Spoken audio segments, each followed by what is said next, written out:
Mapagpalang araw po mga kahabi. So ang tatalakayin po natin ngayon ay regarding pa rin po sa buhay mag-iibon. Iba ang may alam sa larangan ng pag-iibon. Okay po mga kahabi, so yung mga katanungan ng ating mga taga-subaybay, mga silent viewers at saka mga followers natin sa YouTube channel at saka sa masugid natin na taga-subaybay at laging tumatangkilik sa ating video. Doon sa mga tanong nila ay ating tutugunan sa abot sa ating makakaya at abot din sa ating nalalaman, sa kalaman, doon din sa ating napagtanungan regarding po sa pag-iibon, sa larangan ng pagpasok ng pag-iibon. Okay po mga kahabi, at kung bagong viewers ka sa channel na ito, ay humingi ako ng favor, please subscribe my YouTube channel, Olen Aviary at iba pa. Okay po mga kahabi, let's go! So okay po mga kahabi, doon sa ating mga sagot at sa mga tanong ng ating mga kahabi ay doon mayroon po tayong matutunan sa pagpinasok natin ang larangan ng pag-iibon. Okay po, so unahin po natin si Rex Pamintuan. Okay po, shout out po sa iyo Rex Pamintuan. Idol, may 8 pares ako mga ibon. Gusto ko po sanang iparehistro sa DNR para po maging legal mga ibon ko. Sa mga nag-iibon po ba na may CWR, sa kanila po ako makakahingi ng tulong para mabigyan ako ng CWR para po maparehistro sa DNR. Okay po mga kahabi, yun po yung katanungan ni kahabi Rex Pamintuan. So ito po yung ating may isasagot sa legal na pamaraan at sa ating experience. Okay po, mapaparehistro nyo po ang inyong mga ibon. Pero unang tanong ko po, kung anong ibon po ang inyong kinikip ngayon at ano po yung ibon na gusto nyong iparehistro. Kasi meron po tayong dalawang uri ng appendices, yung CITES at non-CITES appendices. So alamin po muna natin kung anong ibon po ang meron tayo at check natin kung saan po siya napapabilang. Sa previous video ko, nandun po ang non-CITES at non-CITES mutation appendices species, mga ibon po na napabibilang. Kasi po, kung sa CWR at W Farm Permit holder po ay magkaiba po sila ng kategorya. Sa CWR holder po ay meron po lamang silang limited na mga ibon na pwede nilang isyuhan ng DOD. Pero sa W Farm Permit, kung ano po yung nakarehistro sa W Farm Permit na in-apply nila, ay yun ay pwede po nilang ma-isyuhan ng DOD. Okay po mga kahabi, dahil ito po ang unang-unang requirements na hinahanap na DENR. Okay po, so alamin po muna natin kung anong mutation na appendices na species kung saan po siya napapabilang.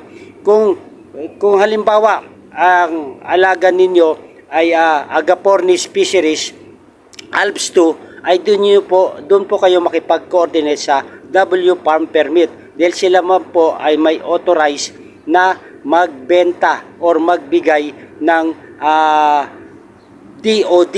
Okay po mga kahabi, hope meron tayong natutunan regarding po sa pagkuha ng CWR or farm permit. So hopefully kabayang Rex kahabi Rex Pamintuan ay meron tayong natutunan regarding po sa inyong tanong. Okay po, maraming pong salamat. So sunod naman po natin si kahabi Alfredo Mendoza. So ang kanya pong tanong, outdated na po ang batas kasi hindi na po endangered species ang mga African lovebirds. Ang dami na locally bred dito sa Pilipinas. Inggit ang dahilan bakit hinuhuli. Okay po mga kahabi, magandang balita po yan. Kahabi Alfredo Mendoza, kung hindi na po endangered ang African lovebirds. So tayong mga nag-aalaga ng ganitong klase ng ibon ay tayo po ay masisihan. Ngunit subalit datapwat ay wala pa pong inilalabas si DENR regarding po sa ganitong policy. So alam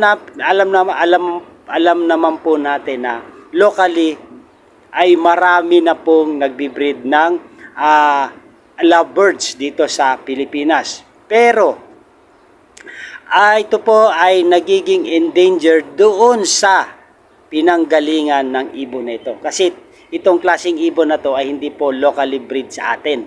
Okay po, na-adapt na lang natin at na-breed kaya po dumami. Pero sa wild, kung saan po siya nagmula or nag-origin itong ibon na to, ay ito po ay endangered na po. Sa wild po ang pinag-uusapan, hindi po sa pagbibreed or sa captivity ng ibon na ito. Sa wild po ang pinag-uusapan, kaya po nagiging endangered sila. Okay po mga kahabi, hope meron tayong natutunan regarding sa kaalaman sa larangan ng pag-iibon. Okay po, so ngayon po, ang implementation ni DENR ay endangered pa po. Naka-list pa po siya sa non-CITES appendices. Okay po, Kahabi Alfredo Mendoza, maraming pong salamat sa inyo at shout out din po sa inyo. So, meron pong pasigundang tanong si Kahabi Alfredo Mendoza. Okay po, ang dami ng bebenta sa Bukawi ng mga ibon na walang resibo o papel mula sa seller pero hindi hinuhuli. Okay po mga Kahabi, ganito lang po kasimple ang inyong sagot sa inyong tanong, mga Kahabi Alfredo Mendoza. Hanggat walang nagko-complain ay hindi po aaksyonan ito ng ating mga kawani ng gobyerno. Okay po? Kailangan po kasi nila merong complainant. Katulad po sa isang insidente. Pag wala pong nagko-complain, hindi po yan maaksyonan ng ating kawani ng gobyerno. Okay po? Kailangan mayroong complainant para maaksyonan. Pangalawa, mayroon pong smell species pag ganyan po sa lugar na yon. Hindi ko sinasabi, hindi po ako nagko-conclude. Maaari lang po Maaring mayroong nagpapahintulot sa kanila, binibigyan ng permiso na magbenta o mag-sell doon sa lugar nila. Hindi ko po alam. Maaari lang po. I-correct nyo po ako kung ako'y nagkamali. Okay po? Yun lang po ang aking pangunawa. Bakit nila napapahintulutan? Illegal nga po ang pagbibenta na walang mga dokumento. Ayon sa batas ng DENR. Kailangan po maalam natin ang batas ng Republic Act. Ito po, nakasulat. Tinake note ko po ito para hindi ko malilimutan. Wildlife Resources Conservation and Protection, Republic Act 9147. Dapat po alam natin ito.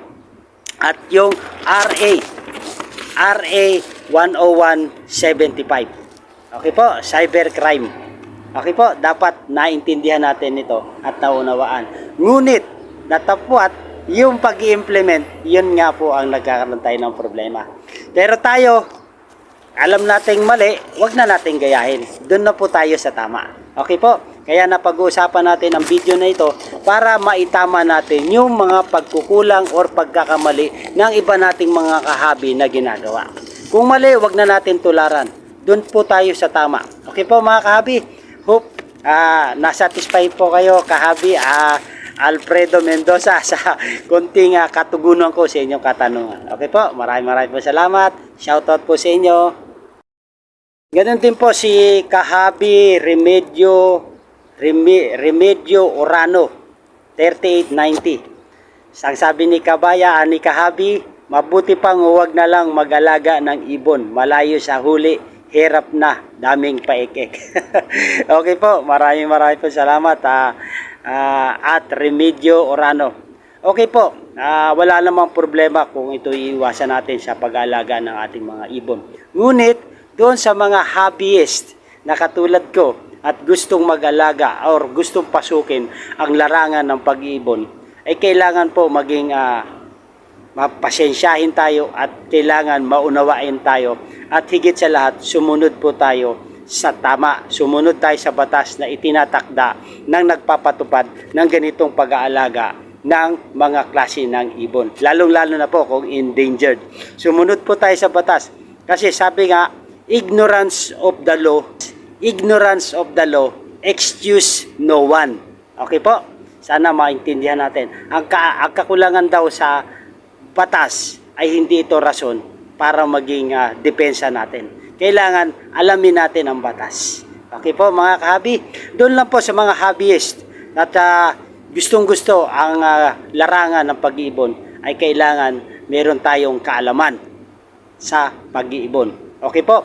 Para legal po tayo nakakapag-alaga ng ganitong klase ng ibon na ating nakakahiligan.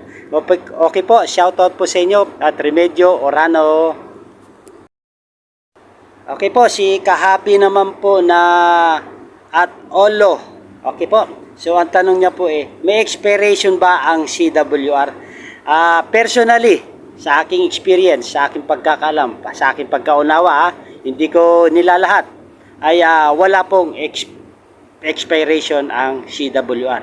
Yung W Farm Permit ata, sa aking pag-unawa din, ay mayroong 5 years. Pero, may kaakibat itong responsibilidad at obligasyon sa CWR. Okay po, hindi pagkakuha natin ng CWR ay itatabi na lang po natin sa isang site. Hindi po, kailangan i-update natin ang ating CWR sa pamamagitan ng ano po? Sa pamamagitan ng QBR, Quarterly Breeding Report. Ito po ang ating isasubmit quarterly sa DNR upang magpatuloy ang ating registration. Kaya nga po registration kasi na-update natin ang ating CWR. Yung nirehistro natin, hindi pwedeng hanggang doon na lang ang bilang. Kailangan po ipapahintulutan natin na magiging active ang ating CWR. Kaya po tayo nagsasubmit ng quarterly breeding report para po ma-update ang ating CWR. Okay po? Yun po ang kahalagahan ng QBR sa CWR para maging active ang ating CWR. Dahil ito rin po ang kakailanganin natin pagdating ng panahon, yung QBR at CWR. Lagi pong naka-attach yan kung meron po tayong transaction. Okay po mga kahabi at alo, hope meron tayong natutunan sa inyong katanungan. Maraming po salamat. So at Miko Solminaro 1781, ayos boss, lagi akong nanonood sa video mo. Bihira lang ako mag-comment. Nice. Shout out sa inyo at Kahabi Miko Solmerano sa inyong suporta at sa magandang komentaryo sa ating munting YouTube channel regarding po sa pag-ibon. Marami pong salamat at Miko Solmerano. Shout out po sa inyo. So, ganun din po Kahabi, shoutout sa inyo at Jose Marie Solitario. Okay po, so ang tanong po ni Kahabi Jose Marie Solitario, 3434, dapat unang huliin yung mga tiyangge kasi hindi sila nagbibigay ng resibo, kawawa mga customer. Okay po, so yun nga po ang sa ating nasasambit. Lagi kong pinapaalala daw sa mga previous video ko, makipag-transact lang po tayo doon sa mga legal CWR holder at W Farm Permit holder para maging legal po ang ating pag-aalaga ng ating mga ibon. Okay po? So, wag na po nating ugaliin na bumili sa mga walang legal na mga documents or mga legal na mga papel, na mga legal documentation. Okay po?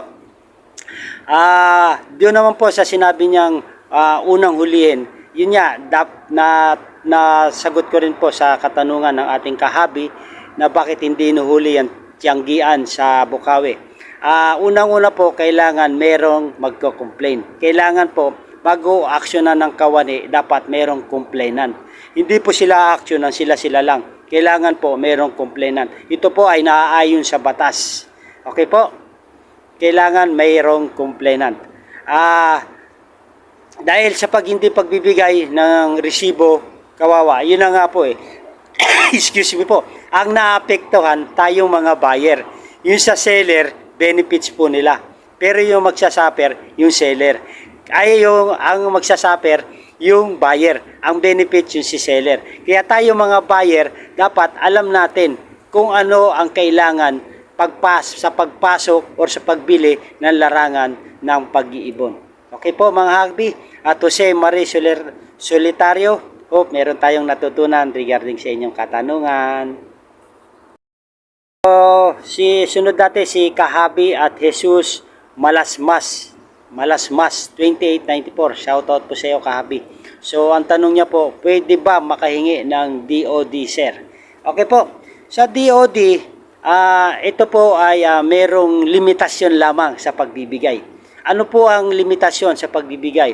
Ang DOD po, ang Deed of Donation, ay inaalaw lang po ni DNR na pinapahintulutan na maibigay ito sa relatives hanggang third degree relatives ng may-ari ng CWR or yung magdo-donate o yung DOT ba yun? Hindi ko alam tawag doon. Basta yung may-ari ng CWR na mag-i-issue ng DOD. Mayroon pong particular degree person na pagbibigyan. Kung sino man yung may-ari hanggang third degrees. Okay po? At sa pagbibigay po ng DOD, Deed of Donation, ay meron din po itong kaakibat na halaga dahil po sa pag-process ng documentation at ipapanotaryo po natin yung ginawa nating DOD. At kung malayo po ang lugar ninyo sa isa't isa at hindi kayo pares ng bayan, ay kailangan din po tayo magkuha ng LTP, Land Transport Permit. Okay po? Para maalaw po na mabiyahe ang ibon doon sa ibang bayan na pupuntahan. Okay po? Kahabi Jesus Malasmas, 2894. Kung kayo po ay kamag-anak ko, why not? Hindi ko kayo pagbibigyan ng DOD. Ako po, dahil ito po ay maibahagi natin doon po sa mga hobbyist na gusto mag-alaga ng ibon. Okay po, maraming po salamat. Pero as of now po, ay nagpaparami pa lang po ako. Dahil beginners pa lang po ako sa larangan ng pag-iibon. Ngayon, inaalam natin kung ano ba yung tamang legalization sa pag-aalaga ng ibon. Kaya ginawa ko tong content na to para lahat ng mga newbie, okay po, or papasukin ang larangan ng pag-iibon, ay meron tayong makapulutan ng aral at ang gagawin natin ay puro tama lamang. Yung mga pagkakamali, ituwid natin. Kung nagkamali tayo, nagkamali. Di ba? Pero dapat isaayos na natin. Huwag na nating ugaliin yung traditional na process na mali, documentation na mali. Okay po, nakagawian natin yun. Ngayon, sa panahon natin ngayon, meron na tayong kaalaman, itama na po natin yung mali. Okay po mga kahabi, maraming po salamat. So, ganun din po ang katanungan ni at Philip Chavez 7933. Anong connection ng ibon sa COVID-19? Mga drug syndicate, punteryahin nyo. Okay po. Itong tanong po ni Kahabi Philip Chavez doon po sa na previous video ko doon sa topic na bakit maraming nahuhuli na mag-iibon. Okay po. So, in connection to your question, Mr. at Kahabi Philip Chavez, kasi po, merong tayong mga nababalitaan or dokumentado na ang ibon po ay pwedeng magdala ng sakit at maipasa sa tao. Okay po, ito po ay proven at napag-aralan na po ng ating mga doktor or ating mga sa DA, Department of Agriculture. Dahil marami na pong mga ibon or hindi lang ibon, pati mga hayop na nagdadala ng sakit at naipapasa po sa tao. Tulad na lang po na sa mga unggoy, sa mga baboy, sa manok. Ganun din po sa ibon. Basta po hayop. Okay po? Sa connection naman po ng drug syndicate, hindi po inaalaw ng mga taga-kawani ng DNR na manghuli ng mga drug syndicate. Ibang departamento naman po ang may responsibilidad sa mga drug. ito po yung mga PIDEA or may yung mga sa PNP. Okay po? So yun po ang kanilang mandato naman po. So tayo po, dito lang po tayo mag-focus sa pag-iibon. Kaya nga po ang pinag-uusapan natin ngayon, iba ang may alam sa larangan ng pag-iibon. Yun po ang ating napag-uusapan natin. Kaya po tayo para ma-enlighten tayo regarding po sa pag-alaga ng ibon. Meron pong posibilidad na ang ibon po ay magdala ng sakit at maipasa sa tao. Okay po, kasi ito yung sa COVID-19 po, ito yung kasagsagan ng COVID. Kaya po nasabi ng mga kawani ng gobyerno na ang ibon po ay may carrier na sakit sa COVID-19. Okay po, nung panahon po, nung pandemic po itong video na to. Okay po, marami po salamat at Philip Chavez na 7983. Hope meron po tayong natutunan. Maraming salamat. Okay po, shoutout po sa inyo at Faith Francine Diaz. Okay po, ito naman po ang kanyang magandang komentaryo at advice para sa atin. Okay po, pag mag-colony ka, mas okay na iisang mutation lang para di maguluhan ka kahabi. New subscriber here. Maraming pong salamat and shoutout po sa inyo at Faith Francine Diaz. Okay po, kasi po yung setup ko ng aking mga aviary ngayon ay colony type. Okay po, so doon po siya nakapag-comment sa video na yon. Maganda nga po yung kanyang suggestion na isang mutation lang ang sa colony para hindi po tayo maguluhan sa ating mga nailalabas na mutation. In my part naman po, do sa aking excuse me po, sa aking colony aviary ay puro opaline alps 2 o African fisheries o agapornis fishery yung aking inaalagaan. Puro opaline naman po sila, pero iba-iba pong mutation na opaline. Okay po, maraming po salamat at Faith Francine Diaz. So nagbabalak ng colony type, colony cages, ay maganda po yung suggestion ni ma'am na isang mutation na lang po ang ating ilalagay pag magko-colony tayo. Maraming po salamat.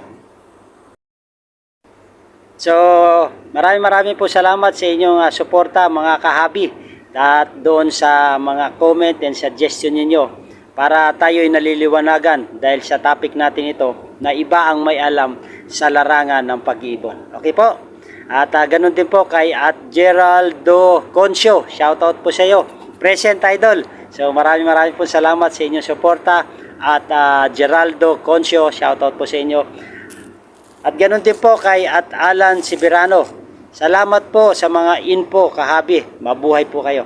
So mabuhay din po kayo at Alan Sibirano. Maraming po salamat sa mga pag-appreciate ninyo ng aking mga impormasyon. Ito po ay base lang po sa aking mga kaalaman na pagtanungan at mga research natin regarding po sa larangan ng pag-ibon. Okay po mga kahabi, itong topic natin sa larangan ng kaalaman sa pag-ibon ay dapat bago tayo pumasok sa pag-ibon ay meron po tayong vision kung bakit natin ito pinapasok ang panlarangan ng pag-ibon. Okay po? Hope sa susunod na video talakayin natin ito. Maraming po salamat.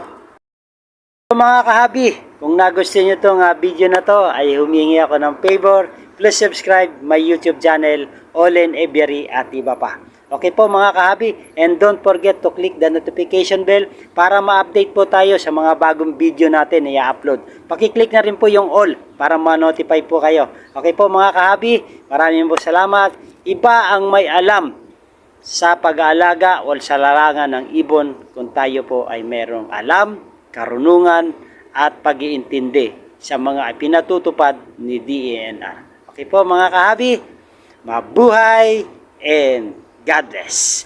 Maganda ang buhay pag may alagang ibon sa ating bahay. Lalong-lalo na po kung ito'y legal at wala pong pangamba sa ating kapaligiran. Okay po? Thank you for watching.